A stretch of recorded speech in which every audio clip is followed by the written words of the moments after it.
You're amazing, Yi-Chuan, but I can't. I'll end up in the emergency room. The crystal decanter shattered against the mahogany dresser, expensive cognac weeping down the hand-carved wood as shards exploded across the penthouse suite. My guards stood like statues outside the heavy double doors, listening as yet another woman scrambled for her clothes, her breath hitching in a panic that had nothing to do with my reputation as the head of the Soul Syndicate. "I'm sorry," she gasped, nearly tripping over her designer heels as she fumbled for the handle. It's too much. I could actually get hurt." The door slammed with a finality that echoed through the silence. I poured myself another drink, my hand trembling, not with the cold calculation of the chairman, but with a raw, jagged humiliation. That was the 7th woman in 3 months. 7 high society beauties, 7 models, 7 identical exits that all whispered the same word into the sterile air. Freak. My phone buzzed on the nightstand. Victor, my right hand, was calling about the Melanov shipment down at the Incheon docks. I threw the device across the room, watching it skitter across the marble. For once, the organization could bleed without me. I drained the glass, my mind spiraling back to when I actually allowed myself to have hope. The memory hit me like a physical blow. 3 days ago, I'd been in the back office of the Crimson Lotus, buried in ledgers, when Victor walked in with that shark-like grin. "Chairman, you have to see the new girl at the club," he'd said, dropping into the leather chair opposite me. "Not interested," I'd muttered, never looking up. "Come on, Yi-Chuan. When was the last time you even tried?" 2 weeks ago, same result. Victor went quiet then. He was one of the few who knew about the curse that made me look like a god in a tailored suit, but left me more isolated than the men I buried. He spent the next hour insisting we hit the Lower East Side, just for a drink. Finally, just to silence him, I agreed. That night, I walked into the pulsing red lights of the club, wearing a suit that cost more than a waitress makes in a year. The air was thick with smoke and the scent of Wall Street desperation. I sat in the VIP section, nursing a whiskey and ignoring the hollow ache in my chest.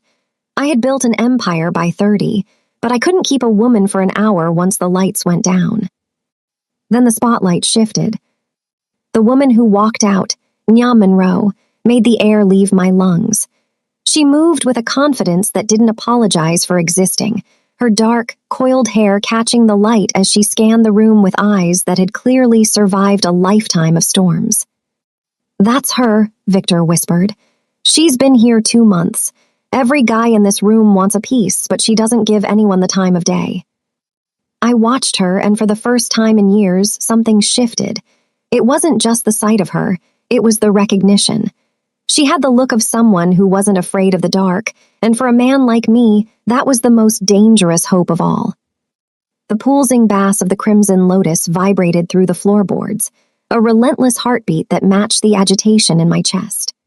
I sat in the shadows of the VIP section, my tailored black suit a stark contrast to the neon chaos below. Victor sat beside me, nursing a drink and watching the crowd with a predator's ease, while I tried to ignore the hollow, familiar ache of being the most powerful man in a room full of people I couldn't truly touch. "You're doing it again, boss," Victor murmured over the rim of his glass. "Looking like you're at a funeral instead of the hottest club in the city." I didn't answer. I was watching the waitresses move through the smoke, ghosts in white and dark fabric, invisible to the men who thought they owned the world. Then I saw her. Nya Monroe didn't walk through the crowd. She navigated it like a captain in a storm, her long, natural curls cascading over her shoulders and her wide, expressive eyes scanning the tables with a look of calm, calculated survival. When she reached our table, she didn't flinch at the sight of my neck tattoos or the way the other servers hovered at a distance. "Whiskey for the chairman, and whatever he's having," she said, her voice warm but tinged with a sharp, professional edge as she set the glasses down without a tremor in her hand. "You know who I am?" I asked, my voice low. "Everyone knows who you are, Chairman Kang," she replied, meeting my gaze with a shocking level of indifference. "But that doesn't make the ice melt any slower. Drink up before it gets watered down." She turned to leave before I could even find a retort, her simple white top and dark shorts making her look more real than any designer-clad woman I had ever brought to my penthouse. I found myself standing before I realized what I was doing, ignoring Victor's surprised call as I followed her toward the bar. "Wait," I called out, reaching her as she signaled the bartender for a water. "I'm not finished." Nya turned slowly, sizing me up with eyes that seemed to read every crack in my armor. "I don't do private dances, and I don't give out my number just because a man wears a suit that costs more than my tuition," she said, her lips parted slightly in an expression that was part curiosity and part challenge. "I don't want to dance," I said, feeling a reckless hope spark for the first time in years. "I want 5 minutes of conversation, somewhere quiet." She studied me for a long beat, her mind clearly weighing the risk against the reward.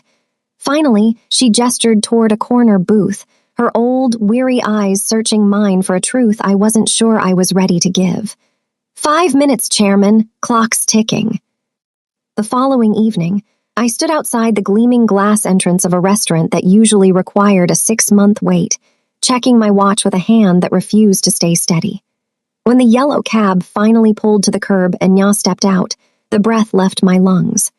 She wore a simple black dress that made her look more elegant than any of the designer-clad women I usually dated, though I noticed her fingers gripping her purse with a telltale tightness.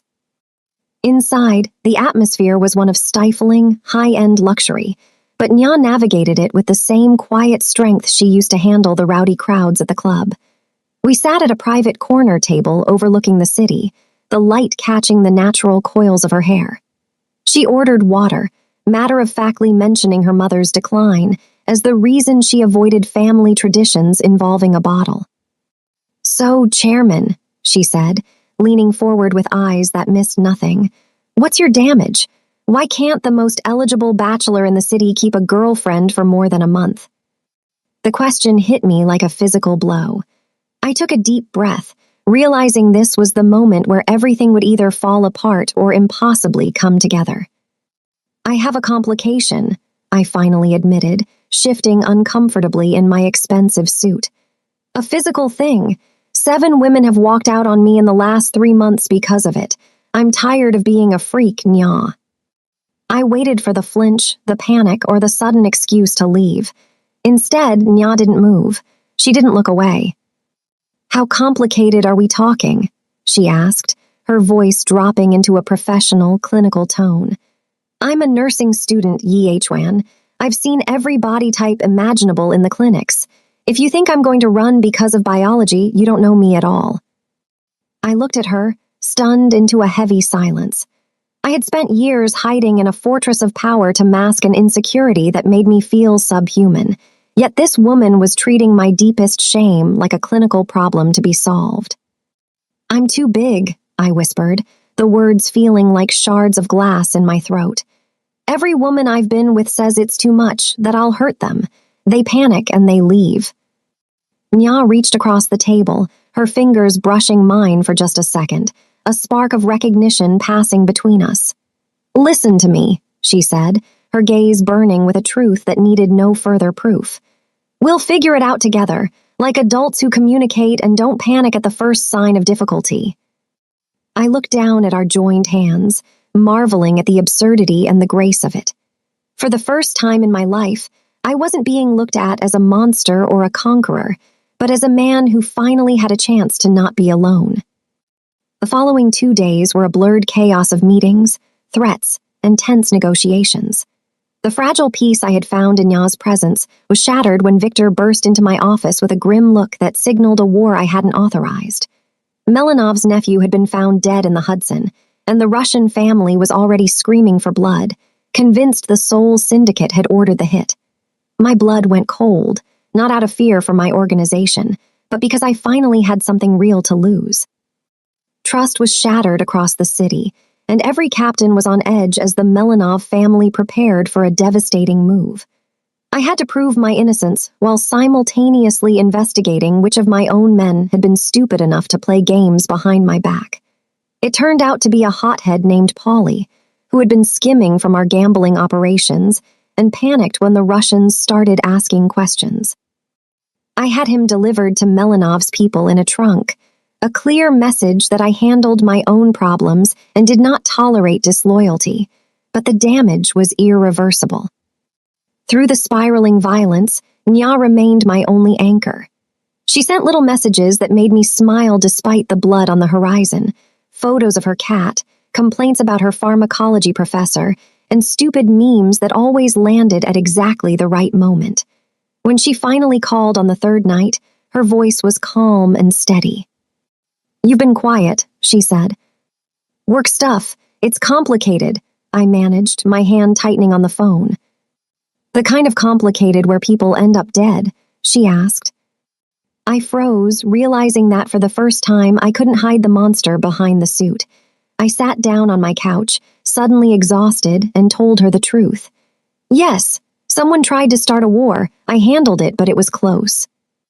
"Are you safe for now?" she asked, her concern cutting through the darkness. "Then come over. I'm making dinner, and you sound like you need to eat something that isn't takeout from a container." I shouldn't have gone. I had a dozen fires to put out and loose ends to tie up. But I found myself driving to her modest apartment in Queens, parking a car that cost more than the entire building. When she buzzed me up, the smell of jerk chicken and rice filled the small, immaculate space. I sat in her humble living room, surrounded by medical textbooks, feeling entirely out of place in my expensive suit, but finally feeling like a person again. I had been the chairman for so long I had forgotten what it felt like to be a man invited to dinner. But even as we ate, I couldn't ignore the shadow of Melanov. He was out for more than just revenge for a nephew. He was watching me, waiting to see if the Iron Chairman had finally developed a weakness he could exploit. As Yi Chuan drove back to Manhattan at dawn, the bubble of peace he had shared with Nya was shattered by the sharp vibration of his phone. It was Victor, and the grimness in his voice made Yi Chuan's stomach drop instantly. "Boss, I did some digging into the girl just to make sure she was clean," Victor started, pausing for a beat that felt like an eternity. "She isn't who she says she is. You need to pull over." Yi Chuan swerved onto a side street in Chelsea, his knuckles white against the steering wheel as Victor began to recite a history that didn't match the woman he had just left. Nya Monroe's real name was Tyra Carter. 3 years ago, she wasn't running from poverty in Atlanta. She was running from a murder charge. Victor's voice remained heavy as he detailed the police report. A man named Darius Webb was found dead in their shared apartment from a single gunshot wound to the chest. Nya had vanished that same night, changed her look, and started over in New York. Even more disturbing was that Darius Webb hadn't been a random victim. He was a low-level enforcer for the Disciples, one of Atlanta's biggest crews, and had been seen meeting with FBI agents just weeks before his death. "You think she's an agent?" Yi Chuan asked, his mind racing through every moment they had spent together, looking for a sign of deception. "I think she's something," Victor replied. "The warrant was dropped 6 months later because the family stopped cooperating, but she still lied to you about everything." As Victor sent the files, the crime scene photos and the images of a younger, harder Nya, Yi Chuan stared at the screen. Every memory of her was suddenly tainted with doubt. Just as he was spiraling, his phone buzzed again. It was Nya. "Good morning," she said, her voice warm and unsuspecting. "I couldn't stop thinking about last night. We need to talk." "Not over the phone," Yi Chuan replied, his tone shifting to the cold, clinical authority of the chairman. "Meet me at the warehouse on Delancey in 1 hour, Nya, or whatever your real name is." He hung up before she could respond, the weight of the underworld finally collapsing onto the one real thing he thought he had found. The warehouse was dead silent as Nya walked in, her hand instinctively moving toward her purse before Victor stepped forward to block her path. Yi Chuan didn't offer a greeting. He simply held out his phone, the screen displaying the cold, clinical details of the Atlanta police report. "Tell me about Darius Webb," he demanded, his voice like grinding stone. The color drained from Nya's face, but she didn't flinch. She looked at Victor and the guards. then back at the man who had looked at her with such vulnerability only hours before. Fine, you want the truth? Darius was my boyfriend, and yes, I killed him. Yi Chuan felt a sickening jolt, but Nya continued, her voice steadying as she revealed that Darius had been a federal informant who panicked when his own crew discovered his deal. He had planned to kill her to prove his loyalty back to the disciples. I walked in on him loading a gun, she said, her hands trembling as she pulled up her shirt. Along her rib cage was a jagged, silver scar Yi Chuan had seen before but never questioned. He shot me first. I went down, but as he stood over me to finish it, I grabbed his ankle. The gun went off. The bullet went through his chest. She had fled to a clinic that didn't ask questions and vanished into New York, knowing that as a black girl who had killed a federal witness, no jury would believe her and no gang would let her live to testify. I did what I had to do to survive, she shouted, her defiance echoing through the hollow warehouse. Just like you've done. Don't act like you're an innocent victim here. You order people beaten and killed every day, but somehow my defending myself makes me the monster. Yi Chuan watched her, the moral high ground he had tried to claim crumbling beneath him. In her eyes, he didn't see a federal agent or a professional liar. He saw a mirror of himself, someone who had done terrible things to stay alive and had been paying for it ever since. The silence in the warehouse stretched between us like a living thing, heavy with the weight of her confession. I ordered Victor and the others out, needing the vast, hollow space to be as empty as I felt. As the door slammed shut, Nya stepped closer, her eyes searching mine for the rejection she had come to expect from the world. No more lies, I said, my voice barely a whisper. I need to know I can trust you, and you need to know exactly why I've been so twisted up. I took a deep breath, the air tasting of dust and cold metal. It's my size, I'm too big. I watched her face, waiting for the familiar flash of disbelief or mockery. Every woman I've been with, once things progress, they panic. They say they'll get hurt. And they're not wrong. I've seen the pain I caused, so I stopped trying. Nya didn't flinch. She didn't look away or offer a hollow laugh. Instead, she crossed the distance between us and took my hands in hers, her grip grounding and warm. Yi Chuan, I'm going to be a nurse, she reminded me, her tone shifting into a clinical, steady calm. I've seen every body type imaginable. It's just biology. She squeezed my hands, forcing me to meet her gaze. I've been through worse than a physical challenge. If you think I'm going to run because of this, you don't know me at all. She leaned in, her forehead resting against mine in the dim light of the warehouse. We'll figure it out together, she vowed, like adults who communicate and don't panic. For the first time in my life, the physical curse I had carried felt like a problem to be solved rather than a sentence of isolation. We were two broken people, both running from pasts we couldn't change, but in that moment, the burden felt lighter. I realized she wasn't looking for a savior, and I wasn't looking for a victim. We were finally equals. The fragile peace we had built in the warehouse lasted only as long as the drive back to the city. My phone buzzed with a series of photographs that turned my blood to ice. There we were, Nya and I, leaving the warehouse, kissing outside her apartment, and having dinner at Low Seraphine, all time-stamped and documented with clinical precision. Someone had been watching us for weeks, and they had sent everything to Melanov. A sick feeling settled in my stomach when Victor called Nya's number and it went straight to voicemail. 20 minutes later, the confirmation came. Her apartment was empty, her drawers were open, and she was gone. Then, the text arrived from an unknown number. We have your girlfriend. Come alone to Pier 34 or we start mailing her back to you in pieces. Melanov wasn't just after revenge for his nephew. He had reached all the way to Atlanta, discovering the truth about Nya's past and her sister, Kiana. He was using the one woman I loved as leverage to bring my entire organization to its knees. As I stood at the edge of the industrial dock at Pier 34, I saw her tied to a chair behind a rusted shipping container, duct tape over her mouth and blood running from a cut above her eye. Melanov's young enforcer stood over her with a gun held casually at his side, his eyes cold as he watched me approach. Walk toward me slowly, he commanded.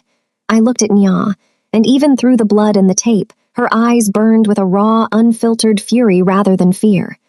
Melanov had found my only weakness, but he hadn't realized that by touching her, he had ensured I would burn the entire city down just to keep her safe.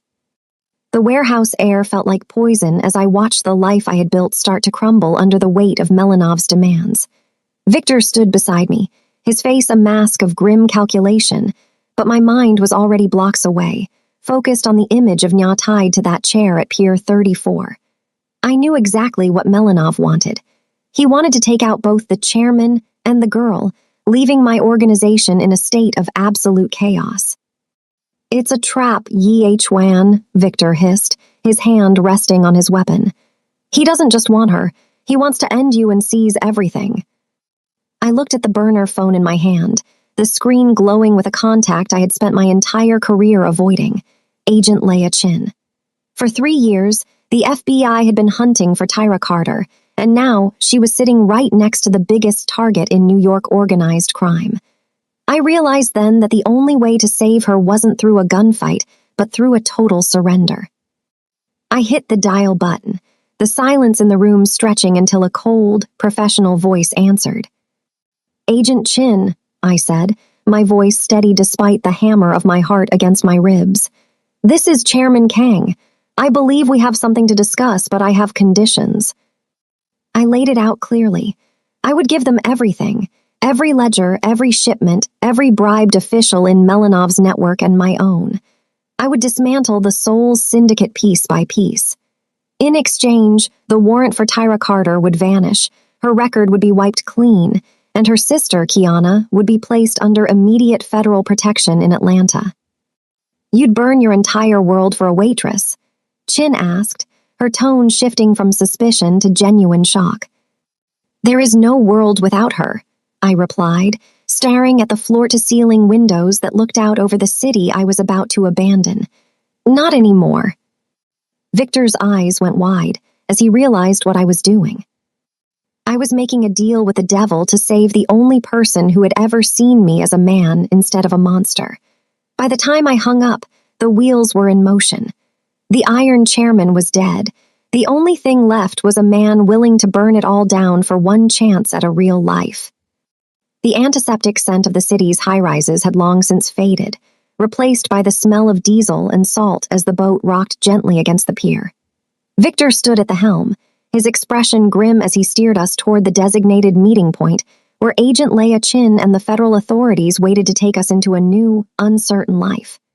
I held Nya close, her hand trembling in mine, the weight of the chairman's crown finally cast aside in favor of a promise of quiet legitimacy. "We're almost there," I whispered against her hair, feeling the warmth of her breath against my neck. "Everything I built, I burned it for us." Nya looked up at me, her eyes reflecting the flickering lights of the Manhattan skyline as it retreated into the distance. "I don't care about the world you lost, Yi Chuan," she replied softly, her voice steady for the first time in days. "I just care that we're walking into the light together." But as the shoreline of the city became a blurred tapestry of gold and shadow, the fragile peace of the moment was shattered. None of us noticed the second boat trailing at a distance, its lights cut and its hull slicing through the dark water like a predator. None of us saw the glint of the moonlight hitting a long-range scope as Melanov's final assassin took a steady, cold position. "Yi Chuan, look," Nya began, her eyes widening as she pointed toward a sudden movement in the dark. The sharp, clinical crack of a rifle tore through the night air before she could finish. The impact was a brutal, physical wall of force that sent us both crashing toward the deck. For a heartbeat, the world went silent, replaced by the searing heat of a bullet and the sudden, frantic shouting of Victor from the helm.